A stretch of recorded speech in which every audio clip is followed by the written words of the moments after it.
प्यारे साथियों नमस्कार। एक महत्वपूर्ण सूचना, आप सभी एसएसटी पढ़ते हैं, ज्योग्राफी भी पढ़ते होंगे और भारत की तटरेखा के विषय में भी आपने पढ़ा होगा 7516.6 किलोमीटर। तो भारत की तटरेखा बढ़कर प्यारे बच्चों 11,098 किलोमीटर हो गई है। अब आप कहोगे क्या सर भारत खिसक कर बड़ा हो गया है या भारत का ऐसा क्या हुआ है कि इतनी तटरेखा में वृद्धि हुई है? तो प्यारे बच्चों, मापने का तटरेखा को पैटर्न चेंज हुआ है जिसके कारण तटरेखा में वृद्धि हुई है। उस विषय पर चर्चा करेंगे और यह बड़ा महत्वपूर्ण टॉपिक है। आने वाले एग्जाम में बहुत सारे बच्चों को इसकी जानकारी नहीं होगी, तो मैंने सोचा बता दिया जाए। न्यूज़ थोड़ी पुरानी है लेकिन आप सभी को अपडेट रहना बहुत जरूरी है। तो बात की जाए प्यारे बच्चों, यहां पर भारत की जो कोस्ट लाइन है, जो तटरेखा है, वो प्यारे बच्चों 47.6% इसमें वृद्धि हुई है। भारत की जो पुरानी तटरेखा हम 7516 पढ़ते आ रहे हैं, वो काफी पुराने समय में मापी गई थी। कब मापी गई थी? वो 1970 में मापी गई थी। उस समय 7516 पॉइंट कुछ आई थी, मतलब 6 ये किलोमीटर से बढ़कर अब जो 2023-24 में मापन हुआ है, तो बेटा ये बढ़कर कितनी हो गई है? 11,098 किलोमीटर हो गई है। तो कितनी वृद्धि हुई है? 47.6% की वृद्धि पहले 1970 में मापी गई थी, अब मापी गई है 2023-24 के अंतर्गत। यह वृद्धि तटीय विशेषताओं को मापने की नई प्रणाली को अपनाने के कारण हुई है। मतलब हमने नए तरीके से चीजों को मापा है और वो बताऊंगा कि कैसे कैसे क्या चीजों में परिवर्तन हुआ है।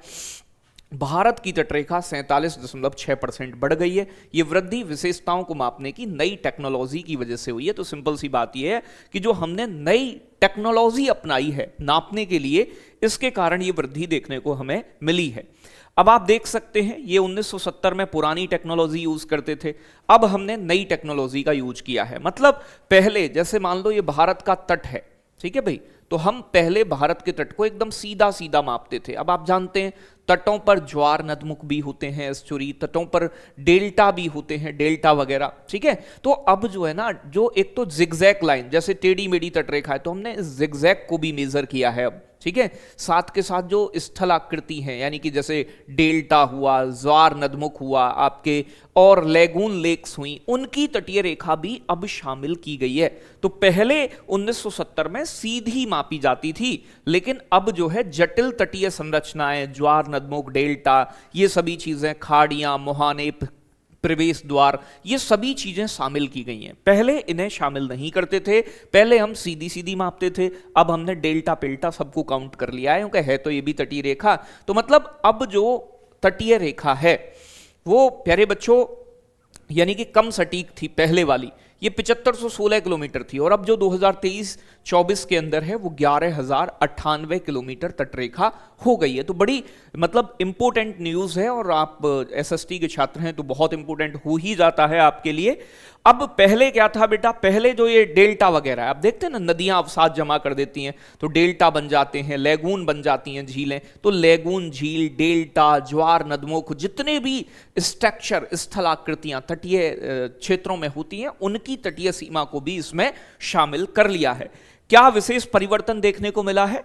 तो बच्चों, गुजरात की तटरेखा, जो पहले सबसे ज्यादा तटरेखा वाला राज्य था गुजरात, 1214 किलोमीटर थी 1970 के अनुसार, ये बढ़कर प्यारे बच्चों 2340 किलोमीटर हो गई है 2023-24 में। हालांकि अब भी राज्यों के अंदर गुजरात टॉप पर है। आप जानते हो, अगर मैं टॉप 3 राज्यों की पुराने हिसाब से बात करें तो पहले टॉप राज्यों में पहले नंबर पर गुजरात की तटरेखा ज्यादा थी, फिर आंध्र प्रदेश की थी और फिर तमिलनाडु की। लेकिन ये 1970 वाले डेटा के अनुसार अब जो 2023-24 का डेटा है, इसमें थोड़ा सा परिवर्तन आया है। टॉप 3 राज्यों में पहले पर तो गुजरात ही है, दूसरे पर तमिलनाडु हो गया है और तीसरे पर आंध्र प्रदेश है। अब तो ये चेंज है जो कि आपको याद रखना चाहिए। तो दूसरा सबसे ज्यादा तटरेखा वाला राज्य अब तमिलनाडु है, पहले आंध्र प्रदेश हुआ करता था। ये कह रहा है समुद्र तट की लंबाई सर्वाधिक पूर्ण वृद्धि के लिए जिम्मेदार है, सबसे लंबी तटरेखा वाला राज्य, स्थिति बरकरार है। मतलब अब भी गुजरात सबसे ज्यादा तटीय रेखा वाला राज्य है, लेकिन अब ये तटरेखा 2340 किलोमीटर की हो गई है।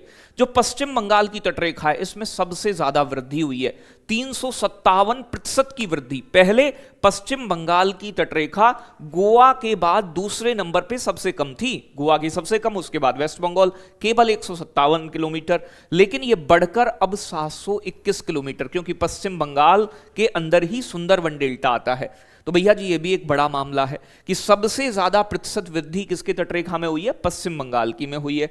तमिलनाडु यानी कि संशोधित लंबाई 906 किलोमीटर से बढ़कर, तमिलनाडु की पहले कितनी थी 906 किलोमीटर, ये कितनी हो गई है अब प्यारे बच्चों 1068 किलोमीटर हो गई है, जो कि अब आंध्र प्रदेश से ज्यादा है। पहले दूसरे नंबर पे आंध्र प्रदेश होता था, अब दूसरे नंबर पे तमिलनाडु है। तो ये भी एक काम की बात है। ये आप देख सकते हैं भारत का तट है, जैसे कि उत्कल तट किसे ही बोलते हैं, उड़ीसा का, नॉर्दर्न सरकार आंध्र प्रदेश वाला रीजन, कोरोमंडल तमिलनाडु का तट है, मालाबार तट बेटा केरल का है, कोंकण तट बेटा आपका ये आपका महाराष्ट्र का और गोवा का है, जबकि कन्नड़ तट जो कहा जाता है कर्नाटक के को, काठियावाड़ मैदान जो बोलते हैं ये आपका गुजरात का है, और कच्छ का तट भी गुजरात का होता है। तो ये तटीय प्लेन्स हैं, आपके तटीय मैदान हैं जिन्हें दर्शाया गया है, इनके नाम पूछ लेता है। अब ये पूरा डेटा दिया गया है जो थोड़ा सा आपको ध्यान रखने की जरूरत है। यहां पर स्टेट और पहले 1970 के अनुसार कितनी तटरेखा थी और 2025 में अब लेटेस्ट कितनी है। तो पहले नंबर पर पहले भी गुजरात था और अब भी गुजरात है। गुजरात की तटरेखा पहले 1214 किलोमीटर थी जो बढ़कर 2340 किलोमीटर हो गई है। दूसरे नंबर पर पहले आंध्र प्रदेश आता था, लेकिन अब दूसरे नंबर पे सबसे ज्यादा तमिलनाडु की तटरेखा है। ये पहले 906 किलोमीटर थी, अब आंध्र प्रदेश की 1053 और तमिलनाडु की 1068 है, तो दूसरे पर तमिलनाडु है। और तीसरे नंबर पर वही अपना आंध्र प्रदेश बना हुआ है। ठीक है भाई, आंध्र प्रदेश की 1053 है जो पहले 973 थी। तो ये तो हो गई ज्यादा, 3 टॉप स्टेट। अगर 3 मिनिमम स्टेट की बात की जाए तो भैया जी पहले नंबर पर कम के मामले में गोवा का स्थान ही है। गोवा की पहले 101 किलोमीटर थी जो बढ़कर 193 किलोमीटर हो गई है। पहले दूसरे नंबर पे कम के मामले में वेस्ट बंगाल था, लेकिन अब कर्नाटका हो गया है। कर्नाटक की पहले 280 किलोमीटर थी जो कि अब 343 किलोमीटर हो गई है बढ़कर। तो पहले 7516.6 किलोमीटर तटरेखा थी जो कि अब बढ़कर प्यारे बच्चों 11,098.81 किलोमीटर हो गई है, जो कि एक न्यूज में हमारे लिए अपडेटेड होने के लिए बहुत जरूरी है। अब अगर मैं यूनियन टेरिटरी, देखो 3 राज्य पता चल के, न्यूनतम में पहले नंबर पे गोवा है, दूसरे नंबर पे कर्नाटक है मिनिमम में, और यूनियन टेरिटरी देखो हमारे ये 4 यूनियन टेरिटरी हैं ये वाले, यानी कि अंडमान निकोबार सभी राज्य और केंद्र शासित प्रदेशों में पहले भी ज्यादा था और अब भी ज्यादा है। पहले इसकी तटरेखा 1962 किलोमीटर थी जो वर्तमान में बढ़कर 3083 किलोमीटर हो गई है। तो राज्य और केंद्र शासित प्रदेश दोनों में सबसे ज्यादा तटीय सीमा पूछे तो अंडमान निकोबार, केवल यूनियन टेरिटरी में सबसे ज्यादा पूछे तब भी अंडमान निकोबार, तो अंडमान निकोबार की सर्वाधिक है बेटा यहां पर यूटी के अंदर, और यूटी में सबसे कम जो है वो आपकी पुदुचेरी, कराईकल और यनम, मतलब ये जो आपका आते हैं ना जिले, इनकी है। पुदुचेरी यूनियन टेरिटरी की पहले 47 किलोमीटर है, ये घटकर 42 किलोमीटर रह गई है। तो सबसे कम जो है वो किसकी है, पुदुचेरी की, केंद्र शासित प्रदेशों में सबसे कम है, और सबसे ज्यादा अंडमान निकोबार की है। बाकी लक्षद्वीप की 144 किलोमीटर और दमन दीव की 54 किलोमीटर है। तो थोड़ा सा इसे भी ध्यान रखना है। उम्मीद है कि ये जानकारी आपको अच्छी लगी होगी। अगर वीडियो अच्छी लगी है तो लाइक शेयर जरूर करें, और चैनल पर नए हैं तो सब्सक्राइब भी कर लें। ठीक है, ऐसी अपडेटेड वीडियो जानकारी आपको लगातार मिलती रहेगी। जय हिंद, जय Bharat, love you, take care, bye bye बच्चों।